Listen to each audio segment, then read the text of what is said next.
Hi, and welcome to Congo Community Spotlight. We are blessed today to have a beautiful therapist with us. Yay!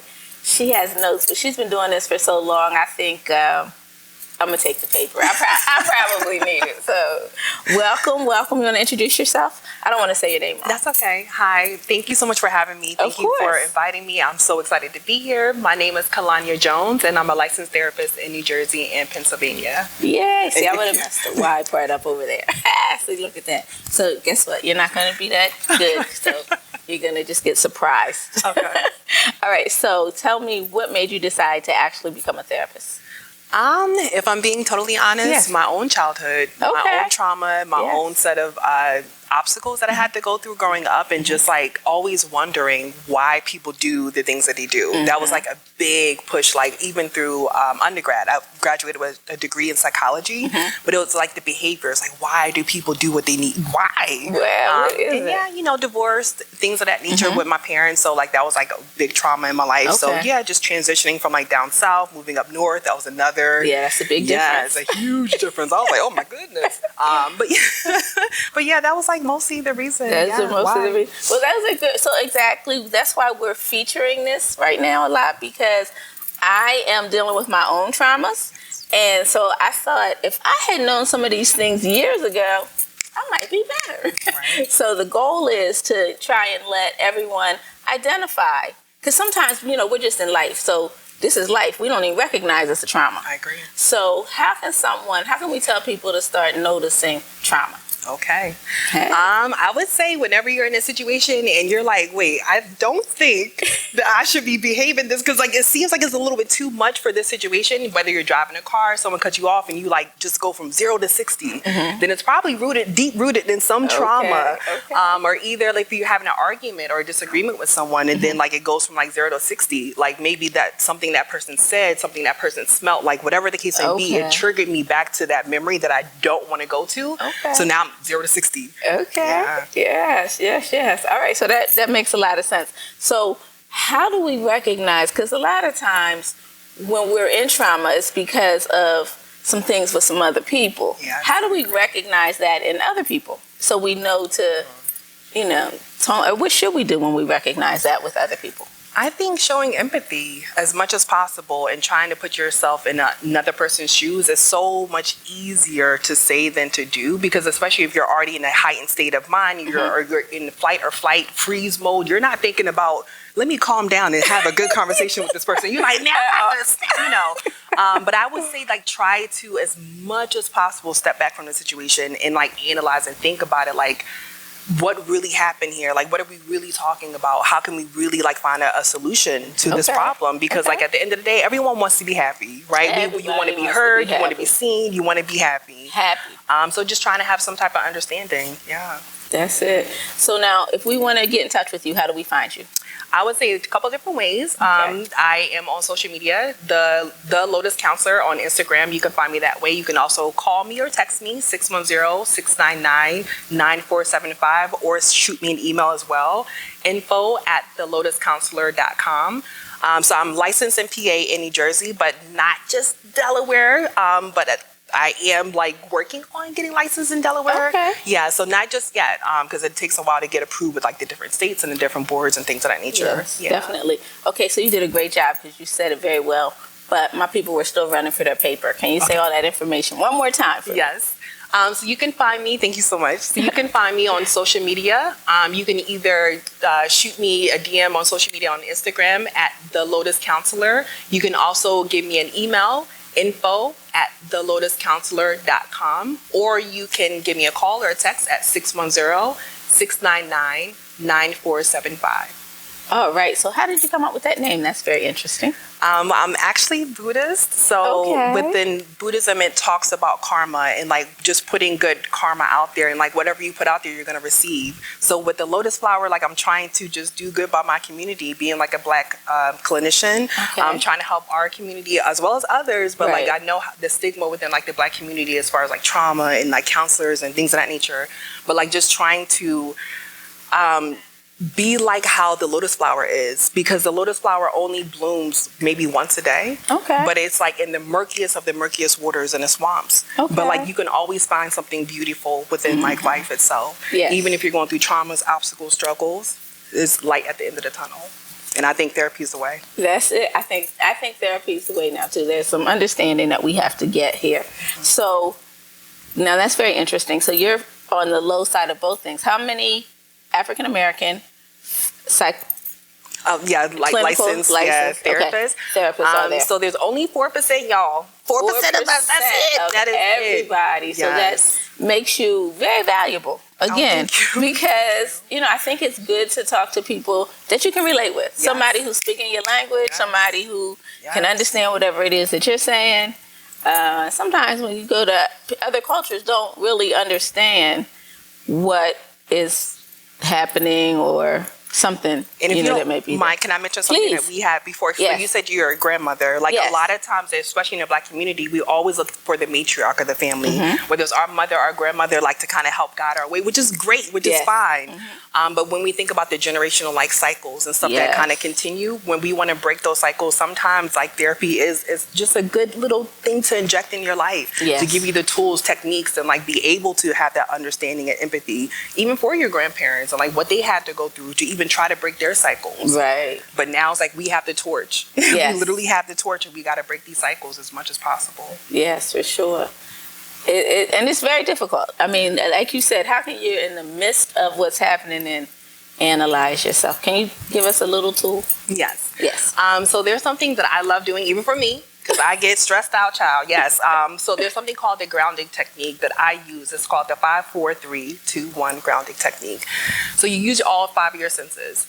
So let's start with sight. You want to look at 3 things that are surrounding you. So it could be like the lights, it could be Miss Kim, it could be the producer, right? You want to look at 4 things that are, let's say you want to smell 4 things. So you're trying to like smell different things that are coming into your life. Like now, I smell the church. I smell your perfume. I smell my perfume. And then the next thing you're going to do is the 5 senses. So look, smell, touch. You want to touch 2 or 3 different things around you, like the leather. Just again to ground you so that way you're not stuck in here in like survival mode, and you're like coming down to like calming yourself down. So you touch like 2 or 3 things just to like describe them. It feels smooth. The paper feels a little smooth. So I do all this in the midst of... Yes. Yes. They're going to think I'm crazy. I start feeling the chair. No, but it could be even something as simple as a pen, right? Like you could just like kind of tap start your pen. doing, just something. Everything has a different. Because like we always talk about breathing, you know, like breathing is something that we all stop whenever we're in any type of trauma. Think about a big bear that you see. When you see a bear, the first thing you do is you stop breathing. That's right. So like doing these different, I know it looks silly. It may be like everyone else probably like, child, what is she doing? But I'm calming myself down. Okay. But to the point that like now I'm in a different state of mind, and I can come and talk to you. Okay. I can have a conversation. I needed you earlier today. So we not finished yet. No, Go we're ahead. not I finished. apologize. So that's okay. So 5, 4, 3. And then I would say the taste. So you want to taste like 2 things. Like let's say you were just like chewing a piece of gum. So maybe you have the residue of a gum. I'm tasting electrolytes in my water. Okay. And then the last thing you want to do is hear. What do you hear? And just listen to your surroundings. I hear the hum of like the AC or like the central air.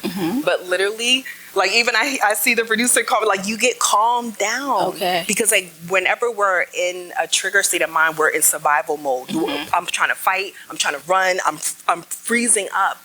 But once we like can get out of that survival mode, again, I can be present with you in the moment. I'm so sorry. I did not mean to act that way. I don't know what came over me, child. Oh, I just needed a minute. Okay. And now we're moving on to the next thing. And now we're moving on. Okay. Yeah. All right, so we're going to see. First, I have to 5. 5, 4, 3, 2, 1 technique. 5, 4, 3, 2, 1. So give it to me one more time. What was 5? With sense. And it doesn't matter which one it is. It really doesn't matter. And I know I messed it all up. It doesn't matter. But as long as you're just focusing on your 5 senses. Else. Yeah, the smell, touch, hearing, taste, and feeling. Okay. It brings you down to a different state of mind. Oh, right. Even with the deep breathing, you could just sit there and just breathe at your desk. Breathe. Do it 5 or 6 deep breaths, and then we'll literally calm your brain down. Okay. Literally. That's why you see people breathing in the brown paper bag. Literally, your brain, like, it wants to stay calm. Okay. Your brain doesn't want to be in survival mode. It wants to stay calm. Okay. Yeah. All right. Well, I'm getting it now. I'm going to be there. So, again, is there any way you're at home? Again, you said you were young. You're a young person, because I wish I had known this a long time ago. So I'm young. How do I identify a situation to let me know that perhaps this person, you know, is causing me stress and I'm in trauma? And what, because, you know, just what would be trauma? So sometimes people are in trauma, we don't recognize trauma. What would trauma look like? I would say that is a huge question, because trauma can look so different for different people. What I say to you can hurt you different ways than somebody else. Right. So bullying is like the biggest, huge trauma right now for like a lot of kids, a lot of youth, a lot of even adults in your workplace. You still get bullied by your bosses. You're like, what? I thought this was in high school. But yeah, so I would say to recognize it is to realize, again, someone's behavior doesn't match the situation. Okay. And that's like this, I guess like the simplest way I can describe it. Like, even if your boss is like screaming at like a meeting, you're like, what is going on? I know we didn't meet the numbers, but like, it doesn't warrant you to be like throwing stuff across the, like something else. You're triggered by something else. Okay. Maybe it's because he's scared about losing his job, or, you know, whatever the case may be that's in the back of his mind, the behavior that's coming out is like, it's a little, just a little off. Too much. Okay. But yeah, so thinking about that, and whenever someone is in that state of mind, give them space. Okay. Just give them space. Give yourself space to calm down, and give them space to calm down. Okay. You can always have as long as you're breathing on this earth, you can always come back to a conversation. Okay. That makes sense. Yeah. Yeah. That's 100%. We can always come back. It sounds easy when she's saying it, right? But we gotta think about this. Somebody just right at me, and I gotta start. Okay, but I'm gonna practice. I'm going to try. Because again, it's a lot. There's a lot going on. Yeah. So personality types. Do you get into that with yours and how you? That's so funny. We're like the same page. Oh, good. Here we go. Because I was thinking attachment styles. Sadly enough, I don't know. I believe it's worldwide. Look it up. I believe it's worldwide, but I want to say, because I don't know if it was like nationwide or worldwide, 1 in 3 people have an insecure attachment style. So tell me what that is. Help me out here. Okay, so having a secure attachment meant that you had a very great like caregiver growing up between the ages of 0 to 18 months. Okay. So they were very attentive. They were very tuned with you. Whenever you cried, they came, they consoled you, they wiped your butt, you know, whatever you needed at that moment in time. So that way, when you became an adult, you had a secure attachment. Only 1 out of every 3 people have that. Oh, okay. Yeah, so when you really start to think about trauma in our society, you're like, wait, hold on, 1 in 3? I know, I see 3 people here, so that means 3. Hold on, let me do the math again. But when you start to realize that, you're like, wow, a lot of people are traumatized. Like I don't know if it's like generational, society, I don't know. But we're continuously getting traumatized. So with a secure attachment, again, not a lot of people have it. Most people have like an anxious attachment. Okay. So if you have like an anxious parent, or a parent that was like kind of nervous around parenting you, then you usually come up, not always, but you can become an anxious adult. Because you had an anxious caregiver. Okay. If you have an indecisive caregiver, should I do this? Should I not do this? Still same thing. You become indecisive as an adult. You can. Okay. So like, do I take this job? Do I not? Do I apply for this? Do I not? Okay. So we kind of get stuck. Right. And then you also have like the disorganized, fearful attachment style. I'm avoiding everything. I don't want to go outside. I'm just nope. I don't want no friends. I don't want nothing, because like everyone just scares me. Okay. Right. So that it's like 4 different attachment styles. Okay. But realizing that 1 in every 3 people have a secure attachment style, I think it helps us to be able to relate to people more, realizing that we all are dealing with our own sets of trauma, our own obstacles. And that's so important. So we are going to give some grace, right? Yes. Give some grace to people, because we're not the only ones dealing with something. They could be, you know, you never know what someone else has going on at that particular time. So a little bit of grace always helps. And now we have some other strategies, right? So I didn't get a signal yet. I got more time? All right, we good. We got a little bit more time. Let me get you to give your information out once more because you've been very valuable. Yes. Okay, y'all. So if you want to hook up with me as your therapist, you can call, you can text 610-699-9475. You can also reach out to me via email, info@thelotuscounselor.com, or you can check me out on Instagram at the Lotus Counselor on Instagram. I also do have a website if you got a pen handy and ready at www.thelotuscounselor.com. All right, so that was very good to get that out once more, and you kept it consistent, so we can remember that no matter what, right? No matter what, we've got that. So now, I'm going to sidetrack just a little. You also shared you were a Buddhist. How did that happen?